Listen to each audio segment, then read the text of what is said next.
elements has increased in that region in the last few months. Zaidi ya wanamgambo 60 wa Al-Shabaab wauawa wakati wa mashambulizi ya kigaidi hii leo.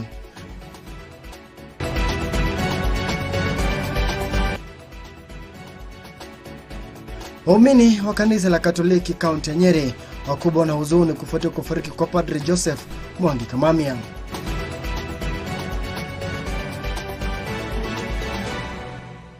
Na mkumbuka unaweza ungana nami kwenye mitandao ya kijamii. Upande wa YouTube tupo moja kwa moja Gtn TV Kenya. Upande wa Twitter, Instagram na TikTok ni @Gtn TV Kenya. Langu jina ni Munanu Makomi. Na masaa chache tu baada ya mawaziri na makatibu kutia saini mkataba wa utendakazi wa serikali katika Ikuru kaunti ya Nairobi, sasa leo hii Rais William Ruto amepatana na viongozi wenye cheo adimu serikalini ikiwemo naibu rais Rigathi Gachagua, katibu wa mawaziri Musalia Mudavadi pamoja na waziri wa kilimo Mithika Linturi, haswa kuzungumzia sekta ya kilimo hapa nchini. Rais amezungumzia suala la kudorora kwa uchumi, akisema ukosefu wa kilimo bora ni moja kati ya sababu kuu na ambazo zimechangia kudorora kwa uchumi, kama mwandishi wetu habari anavyotukujulia jambo letu la muhtasari wa Gtn Saa Moja na ripoti hii. Asante sana. Ni masaa chache tu baada ya Rais William Ruto kupatana na mawaziri pamoja na makatibu kwenye ikuru yake katika hafla ya kutia saini mkataba wa utendakazi wa serikali. Making it to this press briefing. Leo hii Rais Ruto amekutana na viongozi wenye hadhi ya juu serikalini wakiongozwa na naibu wake Rigathi Gachagua, katibu wa mawaziri Musalia Mudavadi, waziri wa kilimo Mithika Linturi kati ya wengineo, kuzungumzia suala la kilimo hapa nchini. Pandemic worsened this situation. Kwenye hotuba yake, Rais Ruto amesema hali ya hewa na haswa kiangazi ilichangia sana kudorora kwa uchumi, kuona kwamba taifa la Kenya linategemea sana kilimo. And the entire Horn of Africa region underwent 5 successive seasons of failed rains, leading to devastating famine, death of livestock, and withering of crops, further worsening food shortages. The resultant economic hardship followed years of declining agricultural production in our country. This meant that the earnings of people employed in agriculture, who make up to 70% of the country's workforce. Rais vilevile amesema uagizaji wa bidhaa za chakula na matumizi ya ruzuku kutoka kwa mataifa ya kigeni yalikuwa yanapoteza taifa fedha za kigeni. Agriculture. As I've said, 70% of all employment is from the agricultural sector, with its linkages in manufacturing, value addition, and agro-processing. At the same time, the importation of food items and expenditure on subsidies, including duty waivers, were depleting our foreign exchange and exerting severe budgetary pressure without attacking the fundamental productivity problem. We were living dangerously and beyond our means. I therefore propose to retire the prevailing policy of subsidizing consumption in favor of subsidizing production.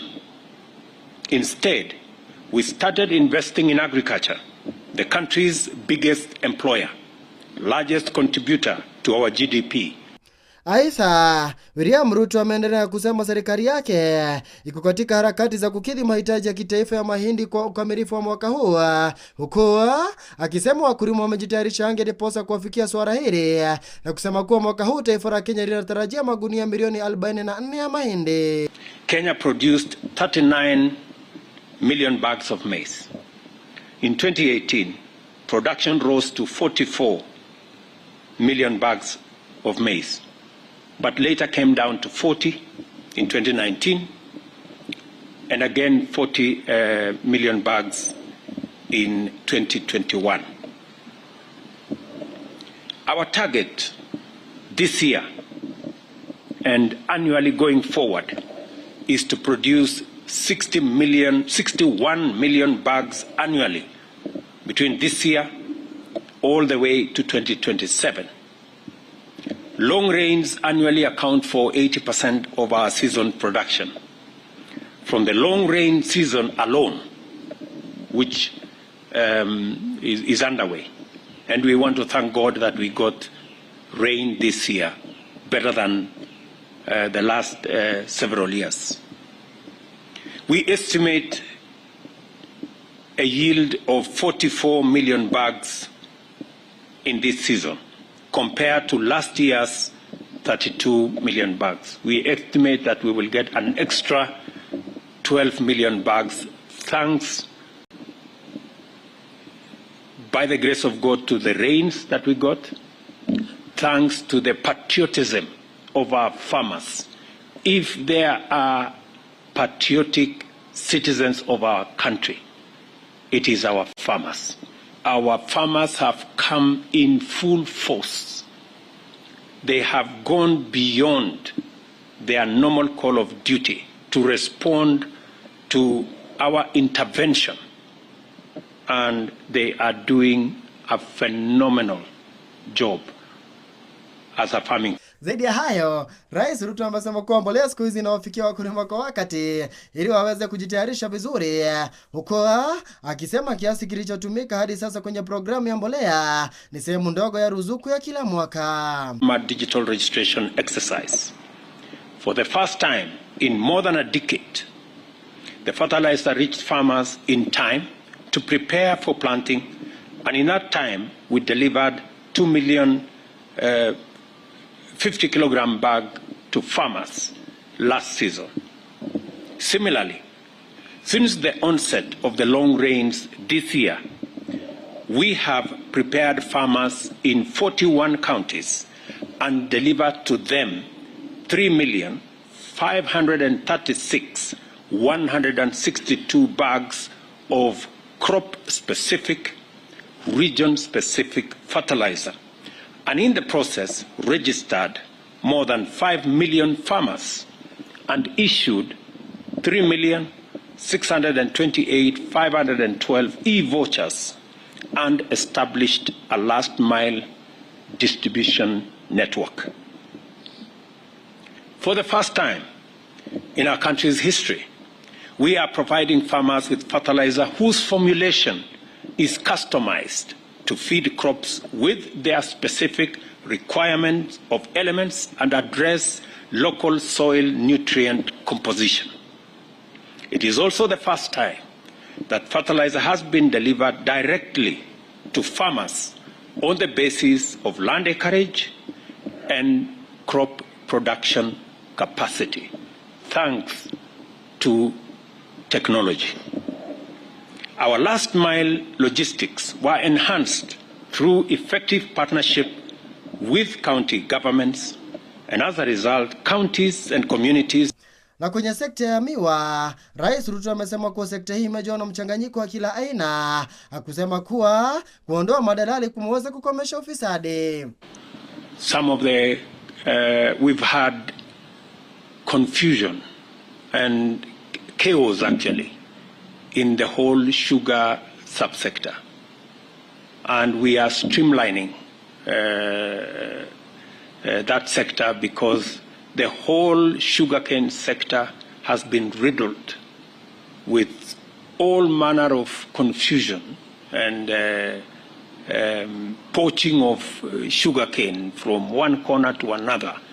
The others, everybody refusing to work in accordance with the law. In fact, the reason why many companies have closed shop temporarily is because there is no cane to harvest. And they were even harvesting cane that is not mature. We have had serious consultations. The minister, AFA, has been on top of that game. It is true, the prices have gone up. We have been reluctant to work against farmers by opening importation. Importation has always been a problem in Kenya, that sometimes importation has been used to destroy the whole sugar industry. We have been careful, we have been methodical, but finally we have given licenses for the importation of sugar into the country. Initially, we started with Comesa sugar that was not, finally it was not available. We have, as required by the signatories that we are signatories to, we cannot open sugar to other markets before we start with the COMESA sugar. Now that we have ascertained that there isn't sufficient supply in the COMESA area, we've now opened globally. And I want to announce that I think in the next 1 or 2 weeks, at least by mid of this month, we will see a different situation pertaining, because that's the time we expect stocks of sugar to come into the country. But additionally, I did undertake during the campaign to sort out the whole sugar subsector. We've been in consultations with the stakeholders. The minister here has had a meeting with all the governors from the sugar growing areas. He has had a meeting with all. Na tukisalia katika mji mkuu wa Nairobi ni kuwa Rais William Ruto ametetea hatua yake ya kuondoa marufuku ya ukataji miti ambayo ilizuiwa Jumatano na mahakama ya mazingira na ardhi. Mahakama ilitoa amri za kusimamisha sheria zinazotafuta ama zinazofuta matangazo ya gazeti la serikali yaliyotolewa kwa ajili ya kuondolewa kwa maeneo ya misitu na kuzuia serikali kutoa leseni na vibali vya kukata miti. Akiongea na vyombo vya dola kwenye ikulu yake, Rais Ruto amefafanua kuwa ukataji miti hutaathiri mpango wa kijani wa serikali wa kupanda jumla ya miti bilioni 15 katika miaka 10 ijayo. Rais Ruto vilevile amesema kuwa serikali imechukua hatua ya kuratibu mavuno na itaongeza thamani inayopatikana katika kutumia rasilimali haswa zile zilizo katika mashamba ya kibiashara. Our focus at the moment is on growing 15 billion trees in Kenya. I know there has been concern, for example, on the lifting of the moratorium on tree harvesting. I want, for avoidance of doubt, that will not be an occasion to reverse our tree planting exercise.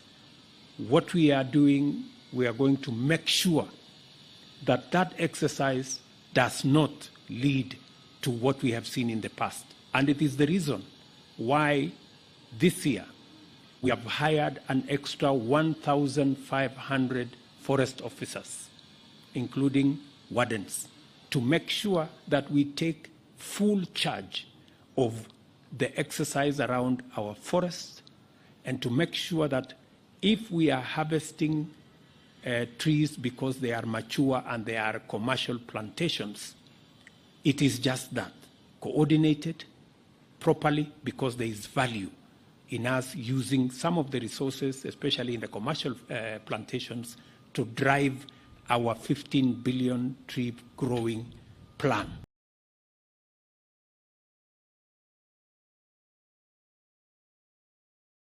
Na sasa moja kwa moja hadi kaunti nambari 19. Siku moja tu baada ya Rais Ruto kuwafungia nje mawaziri waliochelewa kufika mkutanoni katika ikulu ya rais, wakazi wa Udhaya wametoa maoni kuhusu tukio hili, huku wengine wakiunga mkono na wengine wakitofautiana naye. Na kama anavyoarifu mwandishi wetu Victor Kathumbi, waliounga mkono wamesema ni wakati mawaziri waonyeshane utayari wao katika mchakato wa kuwahudumia Wakenya.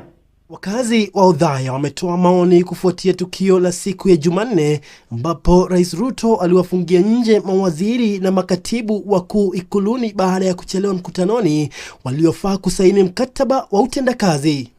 Kulingana na mpango rasmi uliotolewa na katibu wa habari wa ikulu Emmanuel Taalam, hafla hiyo ilifaa kuanza saa 2 asubuhi. Kati ya waliochelewa ni waziri wa usalama Kithure Kindiki na waziri wa biashara na viwanda Moses Kuria. If you cannot keep time with your employer, you have basically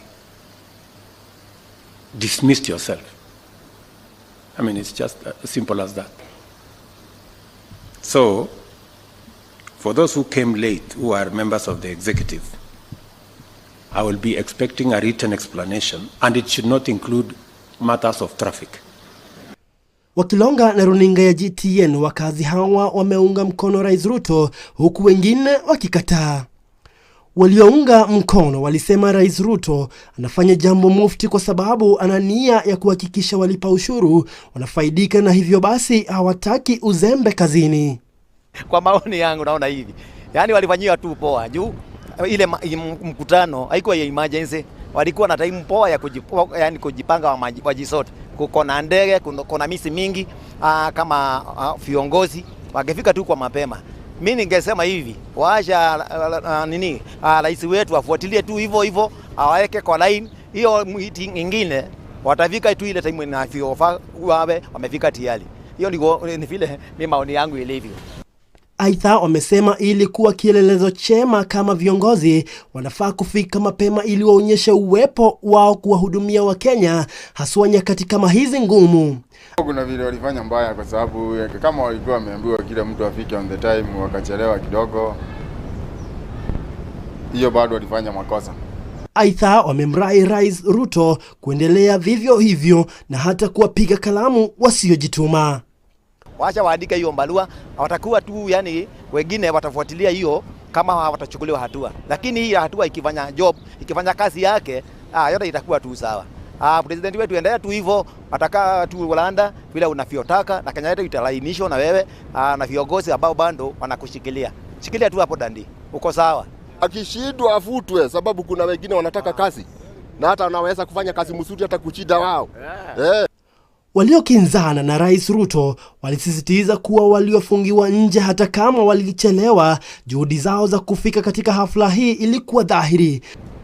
Hiyo serikali ilifanya haikufanya vizuri kufikiria watu nje. Mimi naweza sema hii serikali hapo ilifanya makosa kwa sababu hawa watu walikuwa wamejitolea na walikuwa wamesikia eti kuna mkutano inaendelea na walifanya tu vile wao walikuwa wafanye. So ushelewa, afadhali ushelewe kuliko watu wasikie ulikosa kufika kwa huyo mkutano. So hapo mimi naweza sema serikali haikufanya vizuri. Taifa mahali inaelekea ni mahali hata hatujui hata sisi wenyewe, kwa sababu sasa kama wao wanafungiwa na wanaenda kuongea maneno ya vile kutaendelea, hapo kuna makosa. Hapo mimi sioni kama tunaenda mzuri. Kwa saa hii ukiangalia hata maisha vile imepanda, kila kitu imepanda, maybe walikuwa wanaenda kuongelelea mambo kama hiyo, wewe unafungiwa nje. So kuna mambo tu haiendi mzuri kwa serikali. Wamemrai Rais Ruto ayape kisogo matukio hayo na kuangazia maendeleo ya taifa. Kufuatia tukio la jana ambapo Rais William Ruto aliwafungia mawaziri waliokuwa wamechelewa katika mkutano pale Ikuluni, sasa wakazi wa Othaya wametoa maoni mseto kufuatia tukio, huku wengine wakiunga mkono, wengine wakikataa. Nikiripotia runinga ya GTN kutoka wadi ya Iriaini, eneo bunge la Othaya katika kaunti ya Nyeri, jina langu ni Victor Gathombi. Naam, shukran sana mwandishi wetu Victor Gathombi. Na ripoti hiyo kutoka kaunti hii ya Nyeri inanipa nafasi ya kuweza kupata funda na maji na kuwa narejea hapa, usikae mbali.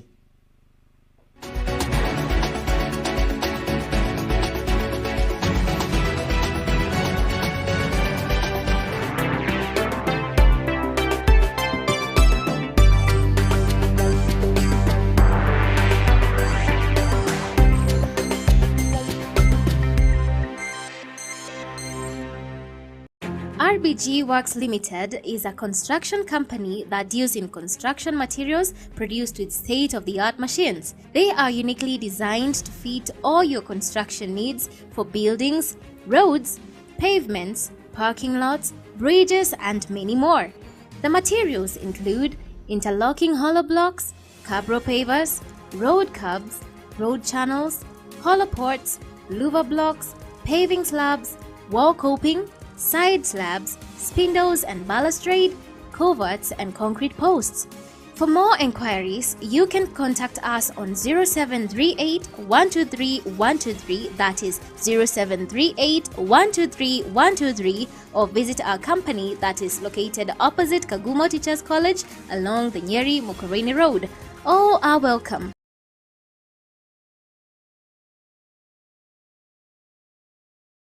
At Peak Meadows, we have tons of reasons to help you create treasured moments. We offer beautiful experiences such as rustic bar and restaurant where you get to enjoy cool drinks such as cocktails, rum, brandies, fruit juice, and delicious meals in a quiet, leafy green countryside. For your team building and family events, we offer tailored outdoor experiences. Our kitchen offers a variety of your desired delicacies, including a Kenyan favorite, nyama choma, and an outside catering package on request. We also offer elegant bed and breakfast in our deluxe and pristine accommodation rooms. You also get to enjoy high-speed internet for efficient meetings in our meetings and conference rooms. For bookings, contact us on 0700-122-322 or email us on info@peakmeadows.com. We are located along Nyeri Kando Road. Peak Meadows Grill and Steakhouse. Arrive as guests, leave as friends.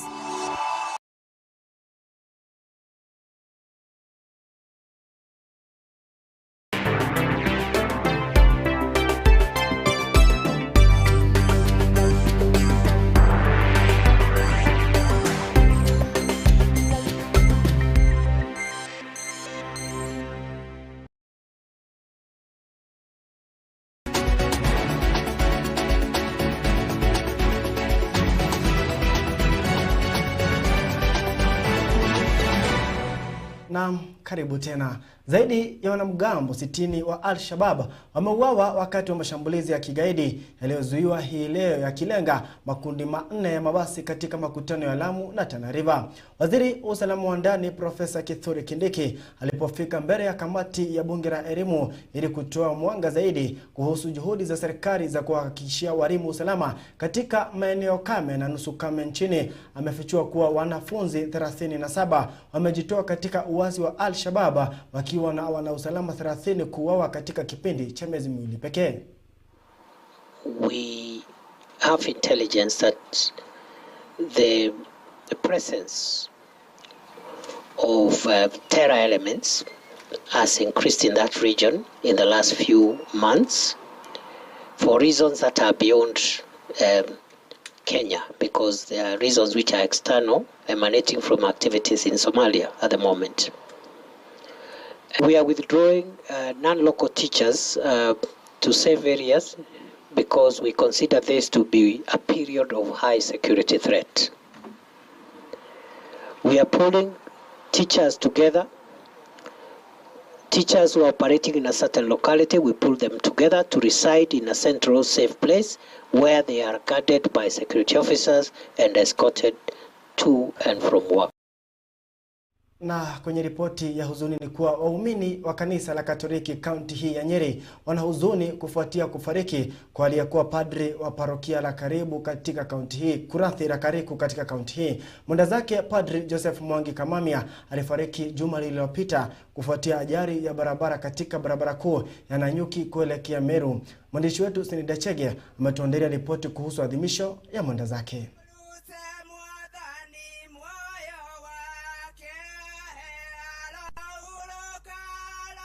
Padri Joseph Mwangi Kamamia alizaliwa tarehe 1 mwezi Agosti mwaka 1984 katika kitongoji cha Ebaringo, Gataragwa katika kaunti ya Nyeri, alikolelewa na kusoma. Baada ya masomo yake ya upadre, Kamamia alitwikwa majukumu ya upadre kati ya wengine 14 tarehe 30 Januari mwaka 2016 alikoanza huduma yake katika parokia ya Gatitu kwa miezi 6 kabla ya uhamisho wake katika parokia ya Gikumbo na Rumoru, na hapo baadaye Kariku alipokuwa akitumikia hadi kuaga kwake.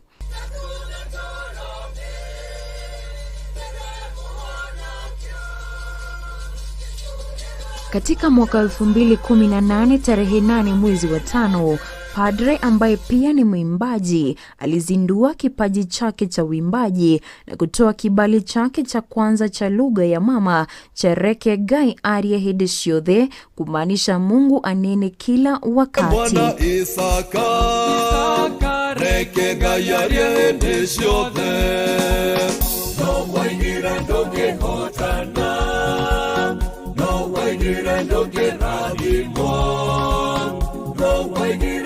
Kila parokia aliyoitumikia Padre Kamamia alihakikisha kutunga nyimbo kadhaa, nyimbo na ambazo zimekuwa zikienea sana hapa nchini kwa hulka ya nyimbo hizo kutuliza nyoyo za waumini. Maishani mwake Padre Kamami alijulikana sana hasa na hulka yake ya utendakazi kanisani hasa ya Kikatoliki, upendo na huruma aliyokuwa nayo kwa wanyonge vitongojini.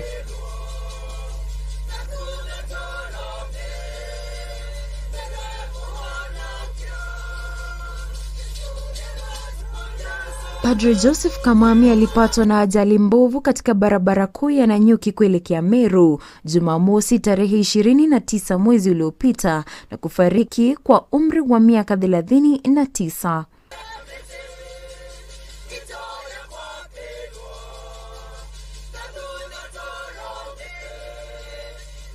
Misa ya wafu pamoja na mazishi ya Padre Kamamia inatarajiwa kufanyika hapo kesho katika shamba la kuwazika mapadre la Madhari katika kaunti ya Nyeri. Mola na aulaze moyo wa Padre Joseph Kamamia pema peponi. Nikiripotia Gtn TV, jina langu ni Snaide Chege.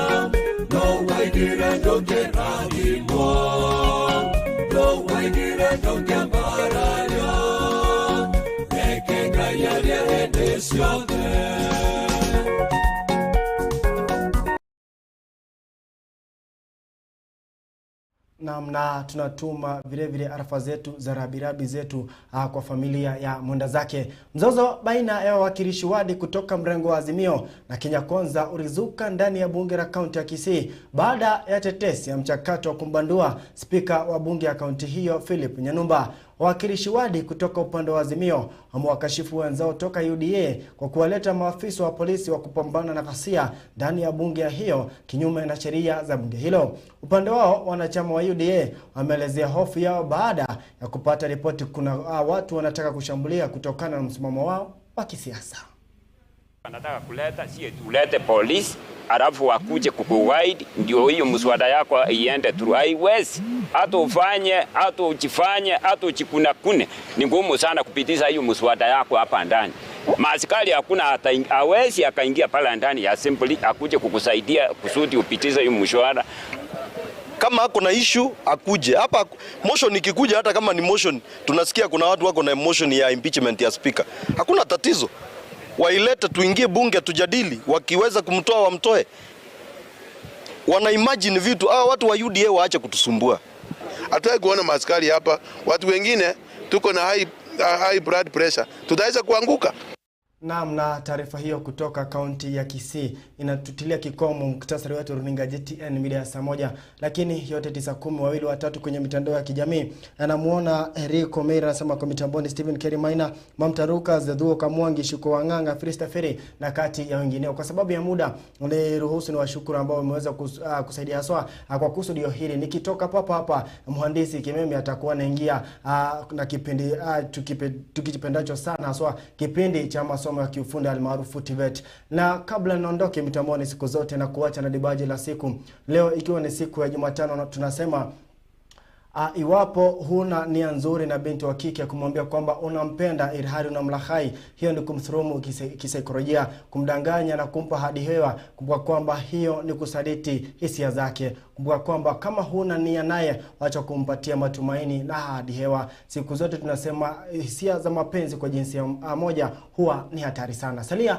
na Mwenyezi Mungu, kumbuka kwamba inawezekana, tukiwajibika. Langu jina ni Munanu Makomi. Alamsiki.